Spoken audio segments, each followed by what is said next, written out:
Proses pembelajaran daring kelas 4 SD swasta HKBP Batu 4 Wali kelas Evi Juliana Mani.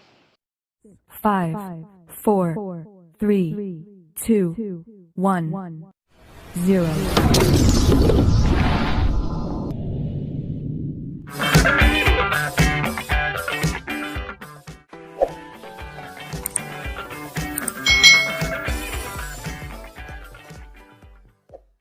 Hari ini kita akan belajar bersama-sama untuk mata pelajaran tematik kelas 4. Kita belajar di tema 5, pahlawanku, subtema 3, sikap kepahlawanan, pembelajaran yang ketiga. Mari adik-adik kita belajar dengan penuh semangat ya. Setelah mengetahui perjuangan para pahlawan, sikap apakah yang dapat kamu tiru dari mereka? Nah, pada pembelajaran di tema 5 ini kita sudah banyak belajar tentang para pahlawan ya. Lalu sikap apa yang harusnya kita tiru dari pahlawan-pahlawan itu? Apakah sikap kepahlawanan itu hanya ditujukan pada masa perjuangan melawan penjajahan saja?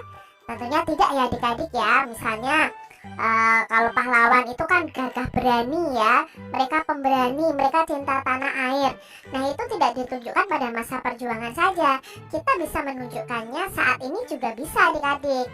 Lalu adakah tokoh-tokoh pada masa sekarang yang tindakannya itu mencerminkan sikap kepahlawanan? Tentunya masih ada ya adik-adik ya.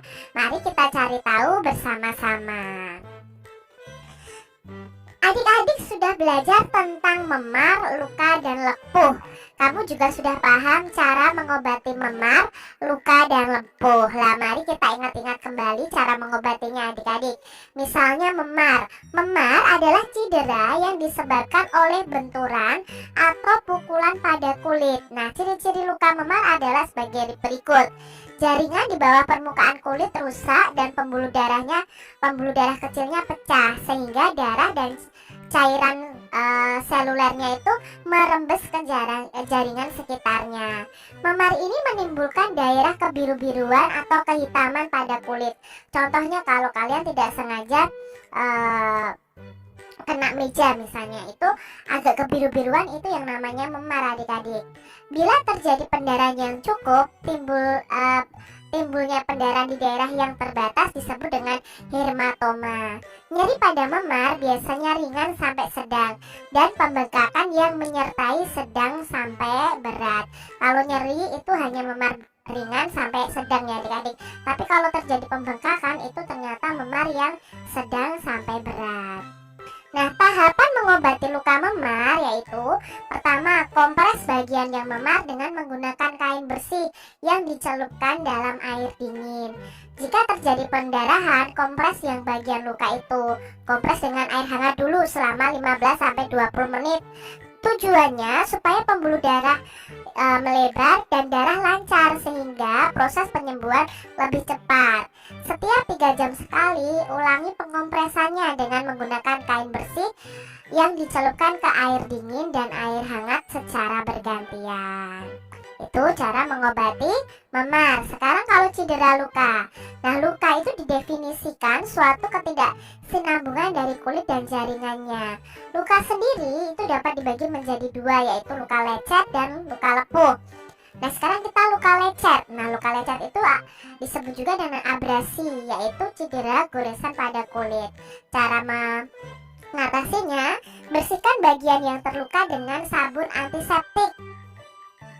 Tekan perlahan bagian luka dengan perban atau kain bersih. Oleskan bagian luka dengan krim antiseptik. Itu cara mengobati cedera luka lecet. Sedangkan untuk luka lepuh itu adalah cedera gesekan pada kulit. Seluruh tubuh mempunyai kemungkinan besar untuk mengalami luka karena setiap perenang akan melakukan kontak langsung pada saat latihan dan bisa juga luka karena peralatan yang dipakai. Cara mengobati luka lepuh ini adalah dinginkan bagian yang lepuh dengan air bersih, lalu bersihkan dan keringkan dengan mungkin lap ya adik-adik, atau waslap begitu ya, baik pada bagian yang lepuh. Dengan kapas juga bisa. Balut longgar dengan perban. Jangan mengompres luka bakar dengan es karena itu dapat merusak kulit dan memperburuk cedera. Contohnya luka lepuh itu adalah terkena air panas. Ini cara mengobatinya ya adik-adik ya. Masih ingatkah adik-adik dengan perjuangan para tokoh pada masa kerajaan Hindu, Buddha, dan Islam dan masa penjajahan? Nah, bagaimana sikap kepahlawanan yang mereka miliki dan bagaimana pengaruh sikap kepahlawanan mereka terhadap masyarakat di sekitarmu? Tentunya sikap kepahlawanan mereka itu sangat pemberani ya. Mereka mau menolong, mereka peduli terhadap rakyat, mereka cinta terhadap tanah air, dan itu mempengaruhi sikap kepahlawanan di sekitar kita. Nah, adik-adik, di sini ada rentang waktu dari para pahlawan yang ada. Misalnya, pada masa Hindu itu terjadi pada tahun 395 Masehi. Di sini ada raja yang terkenal yang sudah kita pelajari, yaitu Raja Purnawarman. Sikap kepahlawanannya itu mencintai rakyat, berani melawan perompak ya, itu pada masa zaman Hindu. Lalu setelah itu masa Buddha itu tahun 850 Masehi. Itu ada Raja Balaputra Dewa. Nah, sikap kepahlawanannya apa? Oh, membangun armada yang kuat, membangun ekonomi Sriwijaya. Setelah itu masa Islam ya. Itu 1653 Masehi. Itu ada Sultan Hasanuddin. Nah, sikap kepahlawanannya apa? Berani, gigih melawan Belanda, arif dan bijaksana. Lalu pada masa penjajahan tahun 1945 itu ada Insinyur Soekarno. Nah, Insinyur Soekarno itu sikap kepahlawannya apa? Oh, mengutamakan masyarakat, mengutamakan juga musyawarah untuk mufakat, berani dan rela berkorban demi negara. Ini adalah contoh pahlawan dan sikap kepahlawannya sesuai dengan rentang waktu pada masa Hindu, Buddha, masa Islam, dan masa penjajahan. Kalian bisa sebutkan yang lainnya juga. Apa yang dapat kamu temukan tentang sikap kepahlawan dari masa ke masa? Ternyata dari masa ke masa itu sikap kepahlawanan selalu ada di pemimpin-pemimpin, raja, seperti itu ya. Mereka tetap mencintai rakyatnya, mereka tetap rela berkorban, seperti itu. Apakah ada persamaan dan perbedaannya? Tentunya ada persamaannya dan ada perbedaannya. Kalau persamaannya ya mereka memiliki sikap kepahlawanan yang luar biasa adik-adik ya, dari cinta rakyat, cinta tanah air, arif, bijaksana ya, berani melawan penjajah, seperti itu.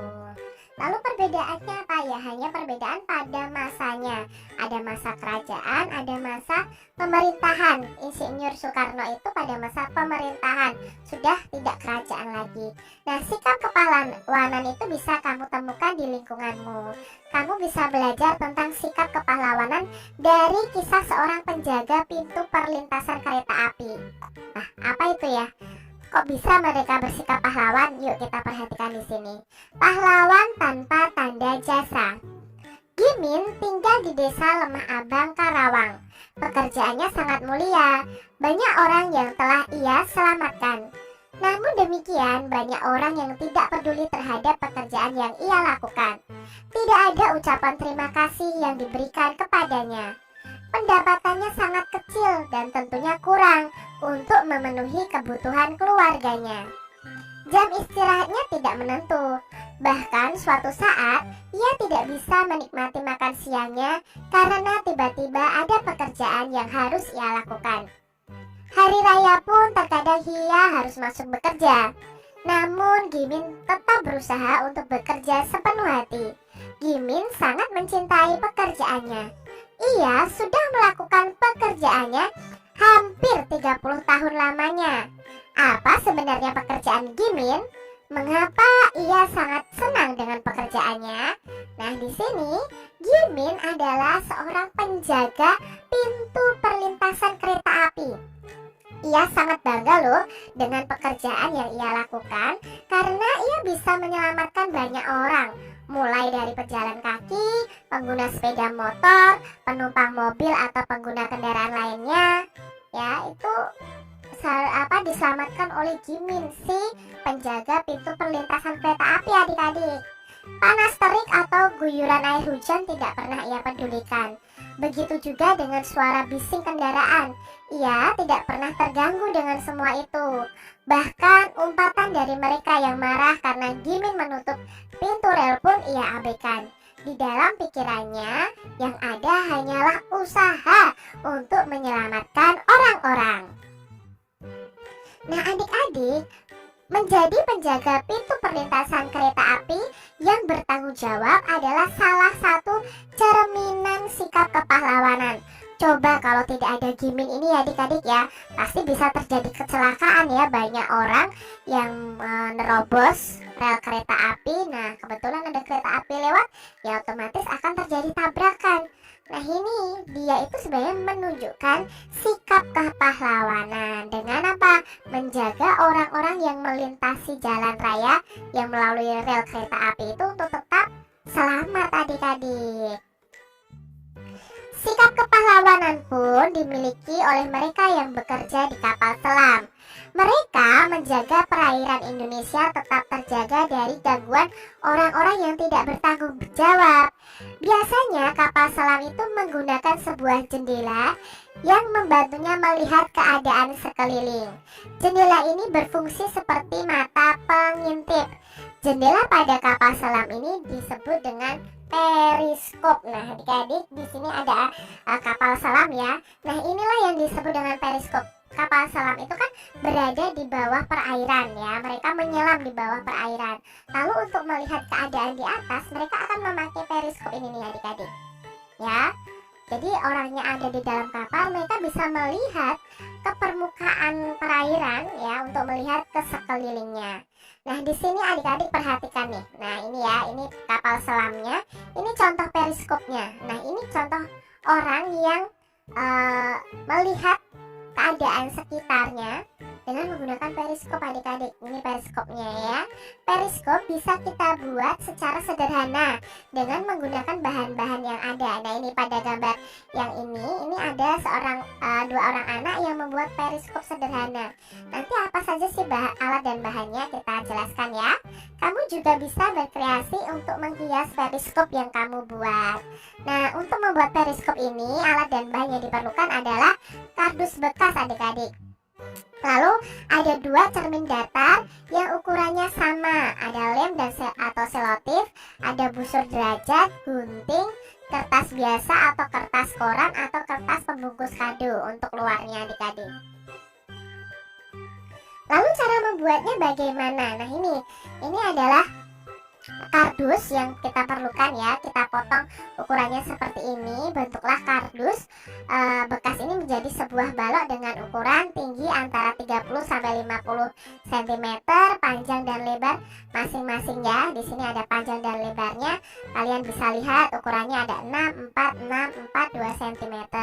Lalu buatlah lubang pada bagian sisi bidang AB dan lubang lain di sisi bidang EF dengan ukuran lubang yang disesuaikan dengan besarnya cermin. Lalu rekatkan cermin masing-masing dengan posisi pada gambar dan pastikan cermin saling berhadapan. Nah, posisi cermin ini dengan kemiringan masing-masing 45 derajat. Itu adik-adik cara membuat periskop. Kalian cari tahu di YouTube ya, cara membuat periskop, langkah-langkahnya seperti apa. Berdasarkan hasil pengamatan pada periskop sederhana yang telah dibuat, cahaya akan memantul dari objek cermin pada bagian atas periskop. Karena sudut cermin ini, maka cahaya akan dipantulkan kembali kepada cermin bagian bawah periskop. Maka di cermin bagian bawah akan terlihat bayangan objek yang ada di balik penghalang. Itu cara kerja periskop adik-adik.